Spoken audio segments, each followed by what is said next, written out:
Let's be honest, mate. A few months ago, FC Barcelona looked like a German-engineered buzzsaw. Hansi Flick rolls in, they rip off a domestic treble, and every Real Madrid match ends with Madrid checking the offside flag like it's a crime scene. Fast forward to now, and yikes.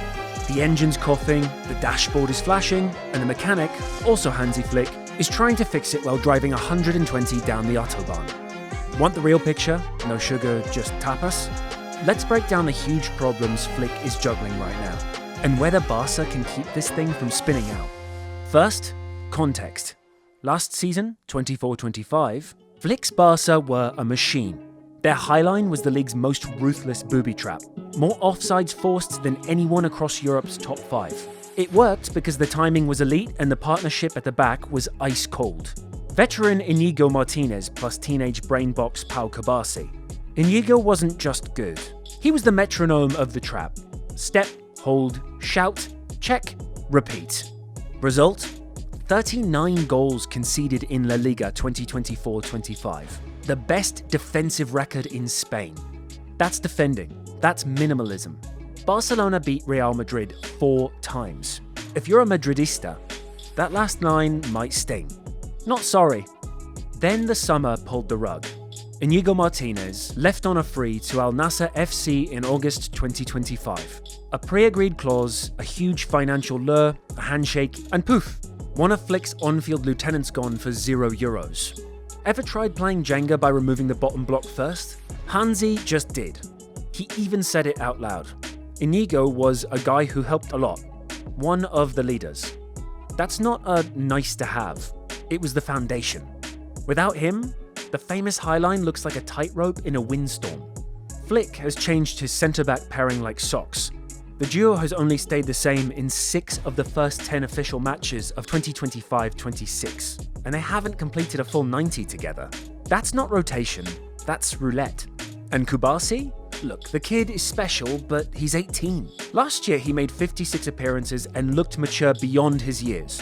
This season, he's been shifted to compensate for a missing natural left-footed defender, and the metrics show the strain.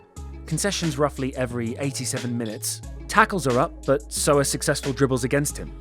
He's not broken, he's just human. After that 4-1 defeat to Sevilla in October 2025, he came out and said the quiet part out loud. The problems start from the front. We need to press like we did last season. Mature. Also slightly terrifying. Did Barcelona try to replace Inigo? Yes, they tracked Gonzalo Inacio, among others, but with the salary cap slashed and transfer debt mounting, they couldn't land the naturally paired partner. We'll talk money. Oh yes, we will. In a minute, because the injuries? Wow. If you're squeamish, skip a line. Joan Garcia, a new signing from summer 2025, tore his medial meniscus in late September and is out 4 to 6 weeks. Marc-Andre ter Stegen is still rehabbing from back surgery. He won't return until late 2025, early 2026 at best. Gavi had knee surgery, 4 to 5 months out. Rafinha is hamstrung, pun intended. And Flick admitted the loss of his pace and intensity is a real blow. Robert Lewandowski is injured from mid-October, and Dani Olmo is out with calf issues. When Rafinha, Gavi, and Fermin are out at once, your press turns from hungry piranhas to please step this way, sir. How's a highline supposed to breathe if the forwards don't squeeze? Speaking of Levy, I'm not here to slander a legend, but Father Time just set an alarm. Lewandowski will turn 37 in August 2026, and Barca are reportedly deciding not to activate a 1-year extension. 4 league goals in 7 appearances, only 3 starts this season. Fine. But the bigger issue? The press isn't being triggered. Flick's front press is a treadmill at incline 12, and Levy's not built to sprint for that 90 anymore. When your most expensive player, the reports say his effective annual cost is near 20.8 million base. With bonuses bringing it higher, can't pull the press, the defensive dominoes fall. Midfielders shift backwards, fullbacks panic, centre-backs sprint backwards. It's not about goals, it's about oxygen. Tactics? Opponents got the memo. Flick's scheme is now an open book exam and every student studied. Teams press man-to-man to suffocate Barca's build-up. If Barca can't break that first wave, turnovers happen with the backline high and boom. Transition space the size of Andalusia. The elegant offside trap? Rival coaches are using a very Harry Kane-style approach. Park a slower striker offside to anchor the line, then let two burners time their runs from deeper onside. The line hesitates, momentum turns, and you get clean looks. It's evil. It's simple. It works. And the players know it. Flick admitted after the Girona match, "We don't press like we did last season." Pedri and Kubasi have both said pressing's lacking, especially up front. If your forwards don't jump, your midfield shelters, your back four hugs. When Lamine Yamal doesn't start, the attack loses teeth. Barca have lost both La Liga matches he sat out. Ferran Torres is still inconsistent. Eric Garcia and Kubasi can play, but consistent elite-level defender is a different beast. The bench is La Masia fresh, which is great for tomorrow, but brutal for tonight. Alright, money talk. Breathe.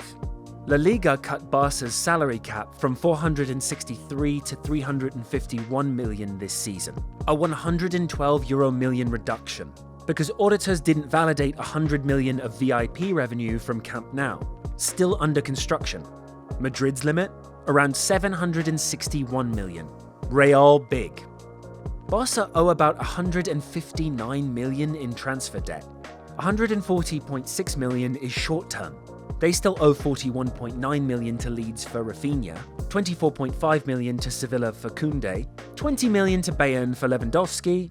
121 million must be settled this season to avoid fires. Stadium renovation debt is 1.45 billion until 2050. Flick's shopping list says left-footed centre-back.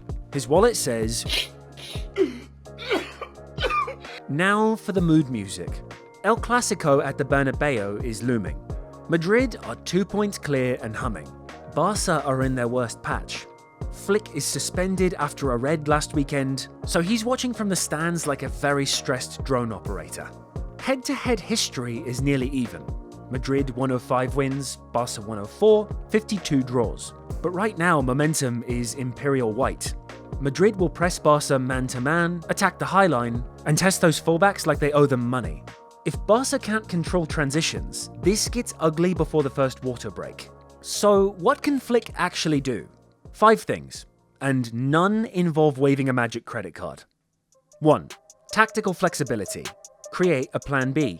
When the man-to-man press smothers the short build, Barca need a mid-block and a direct outlet baked into the plan. Mix in more third-man patterns, rotate the pivot to the weak side sooner, and add rehearsed diagonals over pressure to a wide runner so teams can't camp on the first pass. Drop the line 10 meters in game state swings and trap in the middle third instead of the center circle. You can keep your principles and still move the furniture. 2. Settle a center-back pairing. And stick. Continuity matters.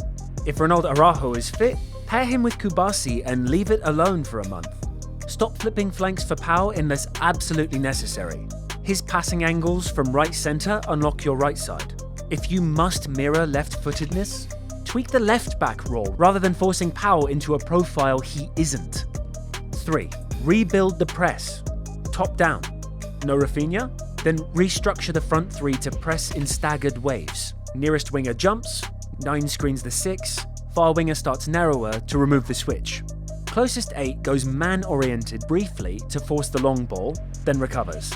It's geometry, not just effort. And yes, rotate earlier so the legs exist on minute 80. 4. Smarter rotation, not more rotation. The current cycle, overplay starters, undertrust bench, breeds injuries. Choose 2 bench players you can rely on every match, say a winger and a fullback, and commit to 30 minutes regardless of score for 3 straight weeks. Confidence is a muscle. Let it grow. 5. Squeeze value from set pieces and restarts. If open play control is wobbling, steal margins elsewhere. Barca should live on rehearsed corners, disguised short routines, and quick restart throw-ins to escape pressure. 1 clean set piece can flip a match you're suffering in. Will that fix everything? No, but it buys time. Time for Rafinha to return, time for ter Stegen to rejoin, time for Gavi's rehab to advance, time for Lewandowski's decisions to be made with a calm head rather than a hot timer. And about those finances, since reinforcements aren't riding in, Flick has to manufacture them. That means micro-wins. Turn Gerard Martin into a passable game-state left-back with narrower starting positions. Give Ferran Torres 2 clearly defined roles, touchline runner or box raider, no middle ground. Build a 15-minute Lamine-only pattern that guarantees 3 1v1s when he comes on, even if he doesn't start. You can't buy depth. You can script it. The truth is, last season's Barça felt superhuman because everything lined up. A stable backline, ferocious pressing, healthy legs, and just enough goals from everywhere. This season's Barça is a reminder that elite football is Jenga.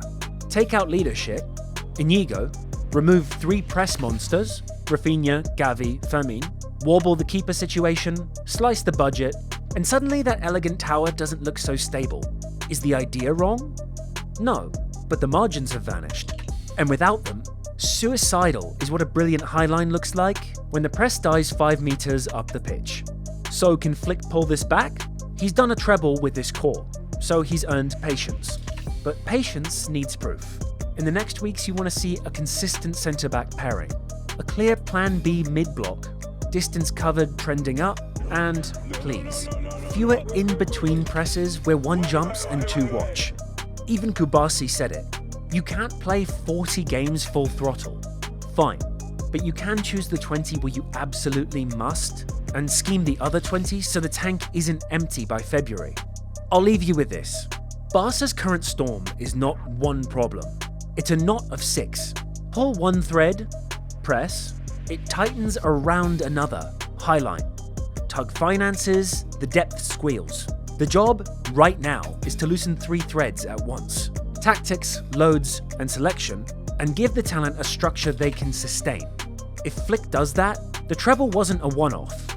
It was a preview of what this squad can be when the pieces fit. Your turn. If you're in Flick's chair for El Clasico this week, do you drop the line and suffer less pretty football, or keep the high wire and bet the house on the press waking up? And be honest, would you bench a legend for 30 better pressing minutes if it saves your season?